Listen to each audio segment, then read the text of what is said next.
Hello friends, welcome back to my channel. So आज है हमारी वीडियो का डे 3 एंड आज हमारा जो टॉपिक है वो है इंसॉफ मैट्रिक्स। सो ये वेरी इंपॉर्टेंट टॉपिक है जो कि डेली बेसिस पे मतलब हर सेमेस्टर में एग्जाम्स में एमबीए के पूछा जाता है। तो बेसिकली इंसॉफ मैट्रिक्स होता क्या है?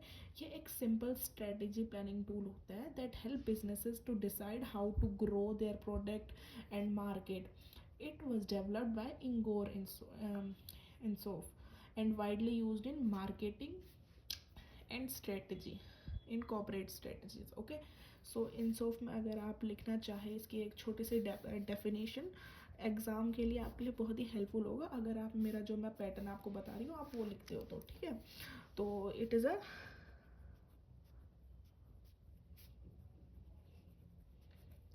simple strategic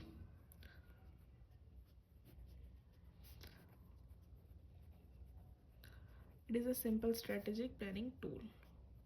ओके आप इसे बड़ा भी लिख सकते हैं, आप इसे ऐसे भी लिख सकते हैं कि that help businesses to decide how to grow their product in market. Okay, tool that help businesses decide how to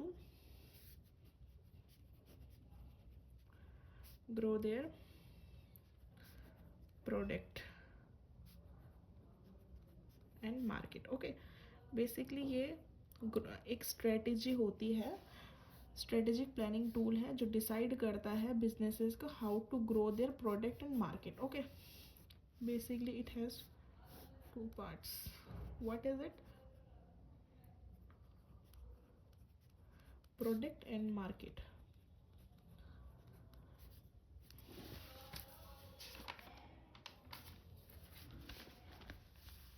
okay, so product भी दो तरीके के हो सकते हैं एंड मार्केट भी दो तरीके के हो सकते हैं. Okay, so product new product भी हो सकते हैं मार्केट में जो कि इंट्रोड्यूस हुआ हो और एग्जिस्टिंग भी हो सकते हैं. एंड मार्केट भी दोनों टाइप की हो सकती है, न्यू भी हो सकती है और एग्जिस्टिंग की भी हो सकती है. ओके, सो आप ये आपका एक पॉइंट हो जाएगा कि एक तो आप बेसिकली एग्ज़ाम में अगर आपको ज़्यादा कुछ लिखना आता नहीं है और आप अगर सिंपल भी लास्ट टाइम पे एक वीडियो देख के चले जाते हो जिसमें कि इंसॉफ मैट्रिक्स के बारे में फुल डिटेल होती है तो आप एक पॉइंट लिख सकते हो कि एक सिंपल स्ट्रेटेजिक प्लानिंग टूल है. Okay, at the same time आप एरो लेके दो डायग्राम बना सकते हो कि इंसॉफ स्ट्रेटेजिक प्लानिंग बेसिकली किस किस पे डिपेंड होती है, एक मार्केट पे और एक प्रोडक्ट पे. प्रोडक्ट भी दो तरीके के हो सकते हैं, न्यू और एग्जिस्टिंग, एंड मार्केट भी दोनों तरीके के हो सकते हैं, न्यू एंड एग्जिस्टिंग. ओके, अब इसकी बेसिकली जो है इंसॉफ मैट्रिक्स की 4 ग्रोथ स्ट्रेटेजीज होती हैं. लाइक इन सब का ऑल क्या होता है, आप एक ऐसा डायग्राम बना सकते हैं. अगर आपको आंसर लिखना नहीं आता है तो आप उसे अच्छे से रिप्रेजेंट कर सकते हैं. तो आप उसे रिप्रेजेंट कैसे कर सकते हैं, आप एक डायग्राम बनाएंगे जिसमें होंगे 4 स्ट्रेटेजीज.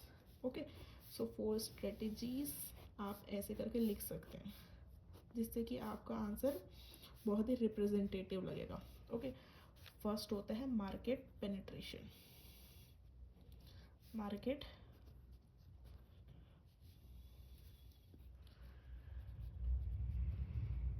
सेकंड होता है मार्केट डेवलपमेंट.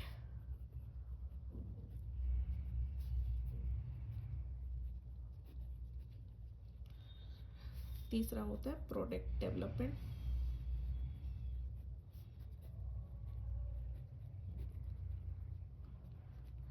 चौथा होता है डाइवर्सिफिकेशन.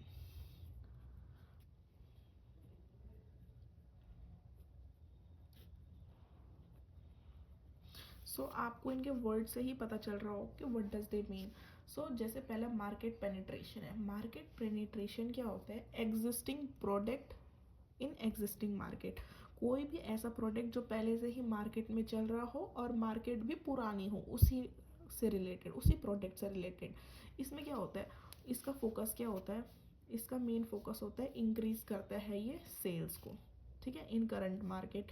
सेकेंड थिंग इसका होता है कि कैसे ये मार्केट पेनिट्रेशन काम करता है। ये क्या करता है, डिस्काउंटिंग प्रोवाइड करता है, एडवर्टाइजिंग करता है, बेटर डिस्ट्रीब्यूशन करता है। ओके, थर्ड पॉइंट आप इसमें ये लिख सकते हैं कि एग्जाम्पल, जैसे इंडियन कंपनीज़ में क्या होता है, जैसे कि एक एग्जांपल है जियो ऑफरिंग। तो जियो क्या करता है, अपने एक चीपर डेटा प्लान प्रोवाइड करता है अपने यूज़र्स को। और यूज़र्स कौन कौन होते हैं, जो ऑलरेडी जियो का सिम यूज़ कर रहे हैं, टू कैप्चर मोर यूज़र्स, ताकि वो लोग भी एडवर्टाइज कर सके कि इसमें जो जियो का सिम है ये चीपर डेटा प्रोवाइड कर रहे हैं, तो ये यूज़फुल हो सकता है कस्टमर्स के लिए। ठीक है, और इसमें आप एक फोर्थ पॉइंट ये लिख सकते हैं कि इसमें रिस्क भी बहुत कम होता है। ठीक है, ये मार्केट पेनिट्रेशन क्या होते हैं, एग्जिस्टिंग मार्केट और एग्जिस्टिंग प्रोडक्ट होते हैं इसमें। ओके, और दूसरा पॉइंट इसमें ये था कि it focus on increasing the sales in current market. इसका थर्ड पॉइंट ये हो सकता है कि हाउ इट प्रोवाइड्स, मतलब ये डिस्काउंट प्रोवाइड करता है, एडवर्टाइजिंग एंड बेटर डिस्ट्रीब्यूशन। ठीक है, और जियो का आप इसमें एग्जांपल दे सकते हैं, और इसमें क्या होता है, रिस्क लो होता है। अब आते हैं मार्केट डेवलपमेंट में। सो मार्केट डेवलपमेंट में क्या होता है, एक होता है ये एग्जिस्टिंग प्रोडक्ट, मतलब प्रोडक्ट वही पुराना होता है, पर क्या होता है इसमें जो एग्जिस्टिंग प्रोडक्ट होता है वो न्यू मार्केट में जाता है, मतलब उसके लिए मार्केट, लोग, लोकेलिटी सब कुछ अलग हो जाते हैं। ठीक है, न्यू हो जाते हैं। तो इसमें भी किस, सो मार्केट डेवलपमेंट में क्या था, क्या हमने पढ़ाया था कि एग्जिस्टिंग प्रोडक्ट होता है विद अ न्यू मार्केट। ठीक है, एग्जिस्टिंग प्रोडक्ट जो है न्यू मार्केट में आते हैं।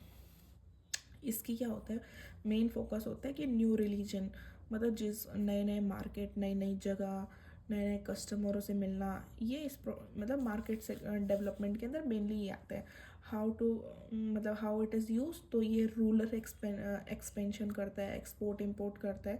तो इसमें इंडियन एग्जांपल जैसे कि हम दे सकते हैं कि तो पतंजलि का प्रोडक्ट है, ये बेसिकली नॉर्थन रीजन में सबसे ज़्यादा, पहले नॉर्थन रीजन में इसकी मार्केट थी। अब ये क्या कर रहे हैं, नॉर्थन रीजन से साउथ इंडिया की साइड भी जा रहे हैं, एक्सपेंड कर रहे हैं अपना बिजनेस, मतलब नई नई मार्केट बना रहे हैं, न्यू मार्केट आ रही है।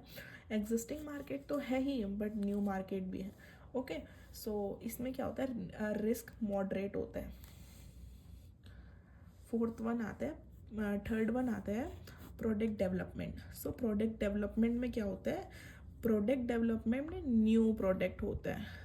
Okay, new product with the existing market, कोई भी नया प्रोडक्ट है जो एग्जिस्टिंग मार्केट में लॉन्च होता है। जैसे इनका मेन फोकस ये होता है कि launch a new product for a current customers, like customers किसी भी प्रोडक्ट के सेम रहते हैं, बट वो क्या करते हैं, मार्केट में नए नए प्रोडक्ट्स लाते हैं, ताकि जो एग्जिस्टिंग मार्केट है उसमें कस्टमर्स ज़्यादा ग्रो कर सके। ठीक है, तो इनका मेन फोकस क्या होता है, इनोवेशन में, अपग्रेड में। Like they have, like iPhone का आप एग्जांपल ले सकते हो कि आईफोन है।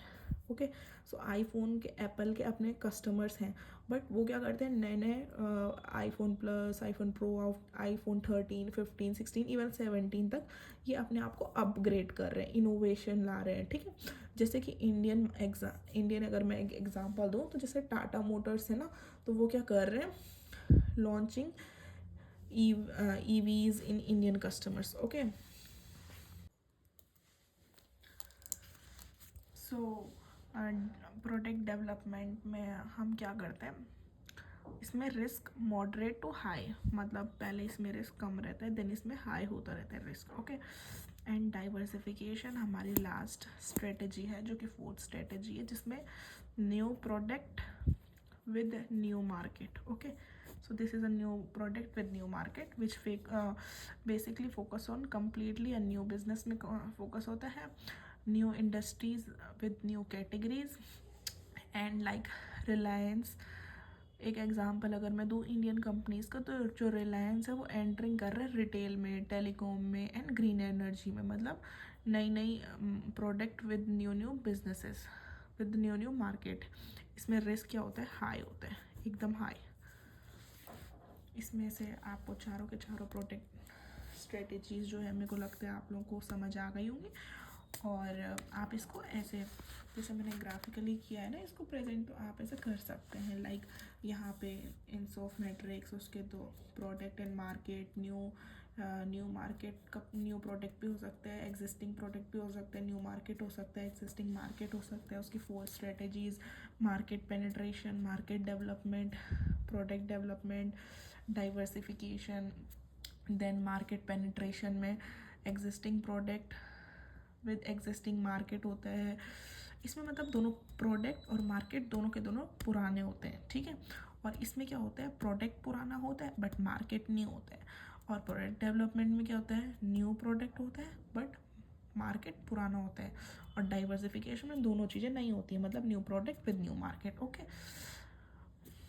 मैं आपको एक अच्छे से बताती हूँ कि आप इसमें कैसे मतलब अपना आंसर एकदम अच्छे से लिख सकते हैं, जिससे कि आपके मार्क्स भी नहीं कटेंगे और आपको ज़्यादा लिखना भी नहीं पड़ेगा थ्योरी में। ओके, तो आप 4 स्ट्रेटेजीज कर सकते हैं। मैं आपको शॉर्ट पॉइंट बता रही हूँ जिससे कि आप मार्केट वो एग्ज़ाम में ना बहुत अच्छे से आंसर लिख सकते हैं और आपको 15 आउट ऑफ 15 मिलेंगे अगर ये 15 का मार्क्स का क्वेश्चन आ सकता है तो, ठीक है। सो देखो क्या करना है, बेसिकली तुम्हें क्या लिखना है, पहले यहाँ पे चारों के चारों स्ट्रेटेजीज लिख दो।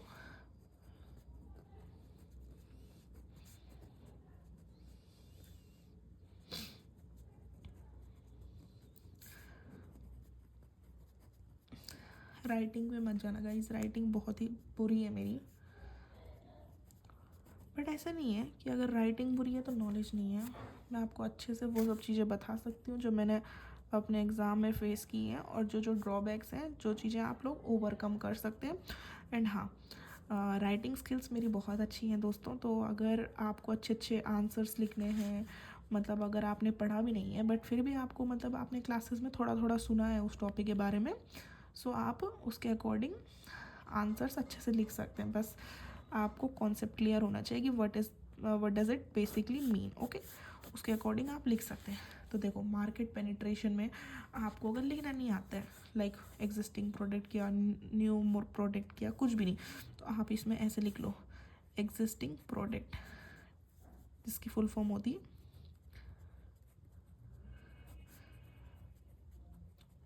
मैं आपको शॉर्ट में बताऊंगी इसके बाद, ठीक है, प्लस एग्जिस्टिंग मार्केट।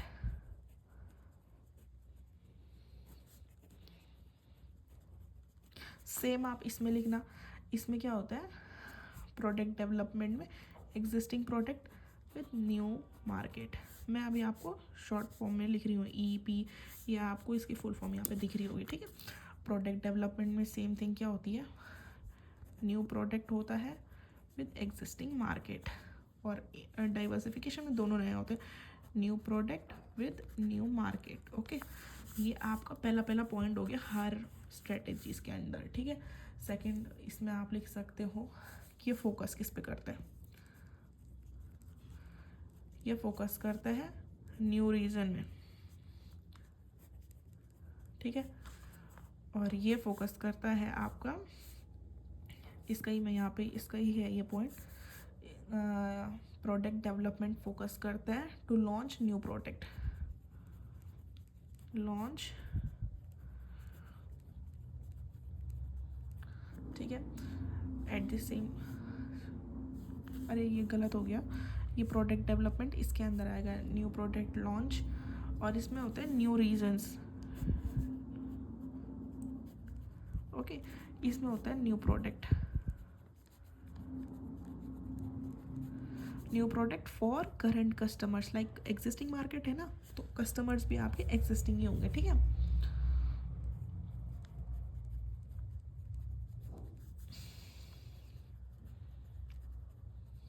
फिर आपका डाइवर्सिफिकेशन, इसमें क्या होता है, कंप्लीटली न्यू बिजनेस। अगर आपको ये टॉपिक अभी पहले जो मैंने समझाया था पीछे वाले पेज में, जिसमें मैंने मोटा मोटा आपको बताया था कि मार्केटिंग ये सब क्या होता है, तो आप इजीली इसको रिलेट कर सकते हैं कि छोटे छोटे में पॉइंट्स में देख रहे होंगे आपके, वन मतलब पूरी लाइन भी नहीं है, छोटा सा है कि फोकस कहाँ करता है, ये फोकस कहाँ करता है, ये फोकस कर, कम्प्लीटली न्यू है, कम्प्लीटली न्यू बिजनेस या मार्केट लिख सकते हैं, ठीक है। उसके बाद आप ना एक ग्राफ बना सकते हैं कि इसमें रिस्क कैसा होता है, लो रिस्क होता है। इसमें रिस्क कैसा होता है? मॉडरेट ना, मतलब ना रिस्क क्या होता है इसका रिस्क क्या होता है? मॉडरेट होता है। इसका रिस्क क्या होता है? लो। ठीक है, मार्केट डेवलपमेंट में रिस्क मॉडरेट होता है। ठीक है, इसमें क्या होता है, ये मॉडरेट से ऊपर जाता है, मतलब पहले ये मॉडरेट रहता है, देन इसमें रिस्क हाई हो जाता है प्रोडक्ट डेवलपमेंट में, क्योंकि न्यू प्रोडक्ट हो रहा है ना एग्जिस्टिंग मार्केट में, तो इसलिए। ठीक है, और इसमें क्या होता है, इसमें तो एकदम हाई रहता है रिस्क, हाई रिस्क। ठीक है, तो आप डायग्राम वो ग्राफ्स बना सकते हैं चारों में। ठीक है, उसके बाद आप इसका एग्जाम्पल दे सकते हैं। ठीक है, कि जैसे इसका एग्जाम्पल है इसका एग्जाम्पल जियो दे सकते हैं। ठीक है, इसका एग्जाम्पल दे सकते हैं आप पतंजलि। ठीक है, कि ये पहले नॉर्थन रीजन का मार्केट था, अब ये साउथ में भी एक्सटेंड हो रहा है, और जियो कैसे अपने कस्टमर्स को new services with a cheaper rate provide करता है। और प्रोडक्ट डेवलपमेंट में आप टाटा मोटर्स का दे सकते हैं, you are launching EVs for Indian customers.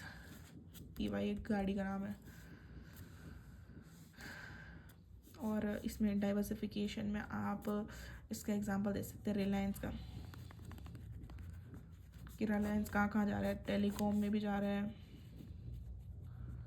Green energy में भी जा रहा है, एंड रिटेल में भी जा रहा है। ठीक है, सो ये सब आप देख सकते हैं, आप इसका स्क्रीनशॉट ले सकते हैं अगर आपको पढ़ने के लिए चाहिए ये, और आपको एग्ज़ाम में मैं 100% कह सकती हूँ कि बहुत ज़्यादा हेल्पफुल होने वाला है ये, क्योंकि इसमें आपको फुल फ्लेज टीचर्स को भी लगता है कि आपने डायग्राम रिप्रेजेंट किया है, आपने आंसर शॉर्ट वे में बहुत ही अच्छे क्लियर तरीके से दिए, तो आप पॉइंट्स में अगर आंसर लिखोगे तो आपको बहुत ही हेल्पफुल होगा। ठीक है, अब एक क्वेश्चन आ सकता है कि is Ansoff matrix help in Indian market? So आपका आंसर होगा yes. Okay, it help to manage risk, ये मैनेज करता है रिस्क के लिए। ठीक है, सपोर्ट स्ट्रक्चर डिसीजन मेकिंग, ये डिसीजन मेकिंग में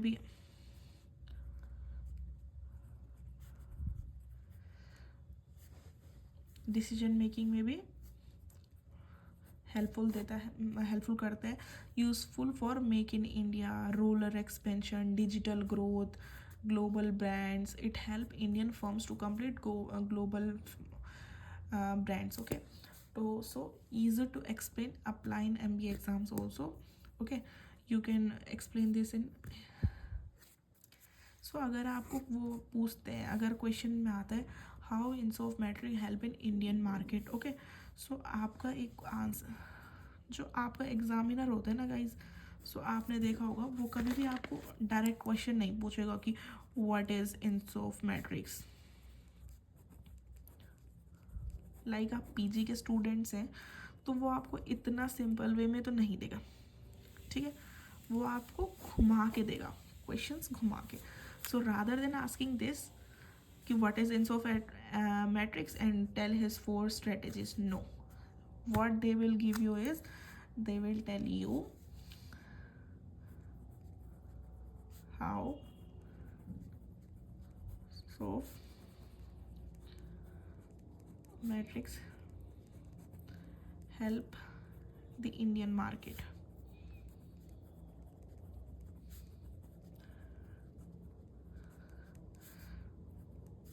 Explain its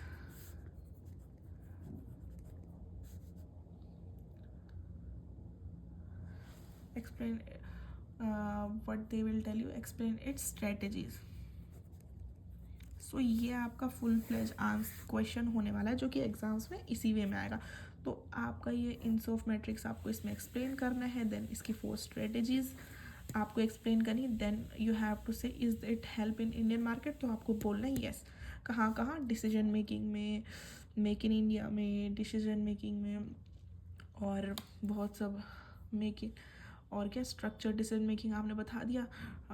it help Indian firm to complete global brands, और कुछ भी आपको पता है जो भी इसके बारे में, आपको सब समराइज करके लिखना होता है। और फुल फ्लेज ये पेपर में 15 मार्क्स का क्वेश्चन आता है। जो कि आपको आंसर करना होता है। सो अगर मैं बताऊँ, आप अगर इस वे में अपना आंसर दे सकते हो तो आपको 15 आउट ऑफ 15 मार्क्स कहीं नहीं जाएगा आपके, ठीक है। और आप किसी भी अगर गवर्नमेंट यूनिवर्सिटी से पढ़ रहे हैं तो मे बी आपको 15 में से 14 मिले, बट 14 मार्क्स आपके प्लस हैं, क्योंकि 1 मार्क्स आपका थोड़ा सा, अगर आप अच्छे से लिखते हैं तो 15 आउट ऑफ 15 है, बट अगर आप इतना भी डायग्राम करके जाते हैं, लिख के जाते हैं, तो 14 प्लस आपको ज़रूर मिलेंगे। So best of luck for your exam guys, thank you. अगर आपको मेरी वीडियो अच्छी लगे और आपको और भी टॉपिक्स जानने हैं तो आप मुझे कमेंट कर सकते हैं कि किस टॉपिक में आपको पूछना है।